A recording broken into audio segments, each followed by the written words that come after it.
വെക്കേഷനൊക്കെ അല്ലേ വരാൻ വേണ്ടി പോകുന്നത്. സോ ഈ ഒരു സമയത്ത് ട്രിപ്പ് പ്ലാൻ ചെയ്യുന്നവർക്ക് അത്യാവശ്യമായിട്ട് വേണ്ടി വന്നേക്കാം എന്ന് എനിക്ക് തോന്നിയ 2-3 ഐറ്റംസ് ആണ് ഞാൻ ഈ വീഡിയോയിൽ കാണിക്കുന്നത്. ഫസ്റ്റ് വൺ, നമ്മുടെ തിങ്സ് ഒക്കെ ക്യാരി ചെയ്യാൻ വേണ്ടി ഒരു അടിപൊളി ട്രോളി ബാഗ് എന്തായാലും വാങ്ങണം. വാങ്ങുമ്പോഴത്തേക്ക് നല്ലൊരു ട്രോളി ബാഗ് തന്നെ വാങ്ങിച്ചോ. സെക്കൻഡ് പ്രോഡക്റ്റ് ഞാൻ വാങ്ങിച്ചിട്ടുണ്ടായിരുന്നത് ഒരു പവർ ബാങ്ക് ആണ്. ഞാനൊരു 10,000 mAh ബോട്ടിന്റെ പവർ ബാങ്ക് ആണ് വാങ്ങിച്ചിട്ടുണ്ടായിരുന്നത്.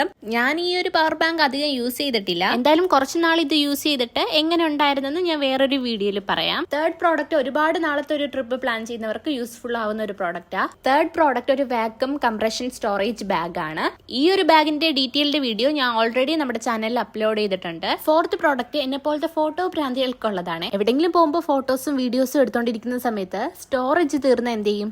ഞാനിവിടെ സാൻഡിസ്കിന്റെ 64 GB ഒരു പെൻഡ്രൈവ് ആണ് വാങ്ങിച്ചിട്ടുണ്ടായിരുന്നത്. ഫോണിലൊക്കെ കണക്ട് ചെയ്യാൻ വേണ്ടി പറ്റുന്ന ഒരു പെൻഡ്രൈവ് ആണ്. ഈ ഒരു പെൻഡ്രൈവ് ഞാൻ നിങ്ങൾക്ക് എന്തായാലും റെക്കമെൻഡ് ചെയ്യുന്നില്ല. കാരണം ചെറിയൊരു ഹീറ്റിംഗ് ഇഷ്യൂ ഒക്കെ ഫീൽ ചെയ്തിട്ടുണ്ട്.